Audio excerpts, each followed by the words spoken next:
कहा गया है, वोटर टर्नआउट देखिए कम रहा है। बिहार में इस बार हमारी जो बहनें हैं, बिहार के नौजवान हैं, बिहार के भविष्य को जो बनाए रखना, जो निरंतर विकास हो रहा है, क्योंकि जो डेवलपमेंट और डिलीवर बिहार में एनडीए की सरकार ने किया है, उसी नाम पर हम जनता के बीच में जा रहे हैं। हम डिलीवरी वाले लोग हैं, दूसरे तरफ घोषणा करने वाले लोग।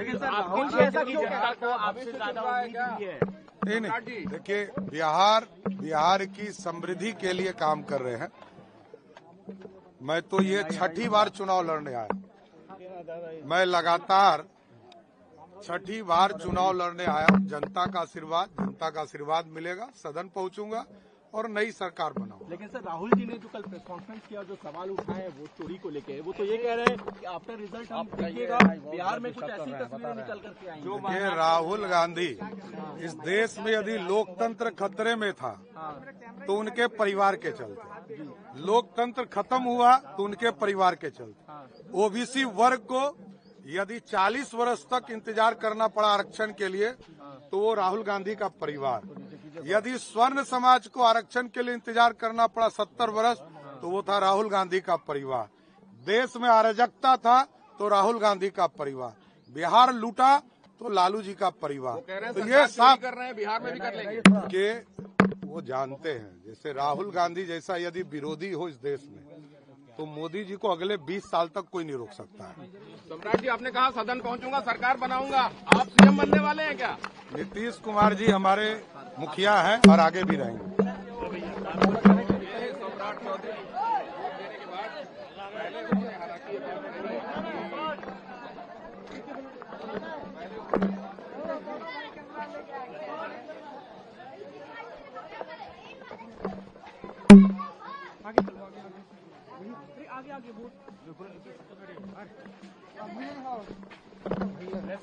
आगे जा दीपक भाई, आगे जा।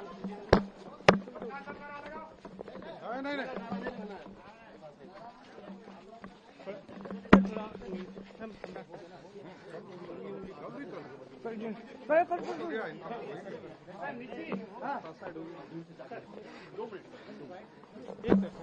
इस वक्त सम्राट चौधरी हमारे साथ हैं, डिप्टी सीएम, अभी वोट करके आए हैं।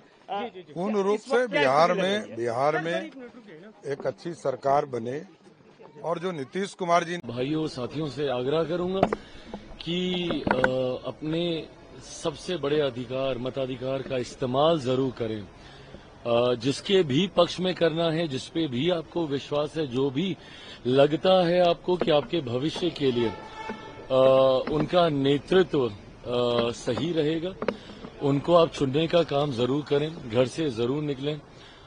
मैं तो चाहूंगा कि एक रिकॉर्ड क्रिएट हो, मैक्सिमम हाईएस्ट पोल हमारा राज्य आज के दिन करे, पहले चरण के मतदान के दिन करे। मैं खुद अपना वोट करने जा रहा हूं, मैं खुद अपने मताधिकार का इस्तेमाल करने अपने गांव शहर बननी जा रहा हूं। वैसे में सबसे आग्रह है कि हर कोई घर से निकले और वोट जरूर करे। राहुल गांधी ने कहा है कि एक ब्राजीलियन वुमेन ने 22 बार वोटिंग किया है। किसके हक में वोटिंग किया ये भी बता दें। हाउ डज ही नो कि उन्होंने किसके हक में वोटिंग किया है, एक चीज। Secondly, is it humanly possible, मतलब फिजिकली क्या ये संभव है कि आप 22 जगह पे जाके आप अपने मताधिकार का इस्तेमाल करें। मुझे ही शहर बननी जाना है, उसके लिए अभी अगले और 3 घंटे मुझे लगेंगे वहां पहुंचने के लिए, और उसके बाद और अगर जगह जाने का कोई सोचे। बट बहरहाल अगर ये जानकारियां भी आपके सामने आई हैं तो आप क्यों नहीं आप कोर्ट का आप रास्ता अपनाते हैं। सरकार की ये जिम्मेदारी नहीं है ना। आपने शिकायत की कि भाई इस तरीके से हो रहा है, आपकी शिकायत के ऊपर चुनाव आयोग ने एसआईआर की प्रक्रिया का इस्तेमाल किया। अब उस प्रक्रिया के ऊपर भी अब आपको दिक्कत है। जितनी बार आप ऐसी रिपोर्टिंग को सामने लेकर आते हैं, आप तो और ज्यादा हम लोग को एनकरेज कर रहे हैं ना चुनाव आयोग को कि भैया आप जाइए और एसआईआर पूरे देश भर में आप लागू करने का काम कीजिए। ऐसे में मुझे लगता है कि अगर इनके पास इतना ही इनको विश्वास है अपनी जानकारी के ऊपर तो इनको कोर्ट का रास्ता अपनाना चाहिए, न्यायालय में जरूर जाना चाहिए।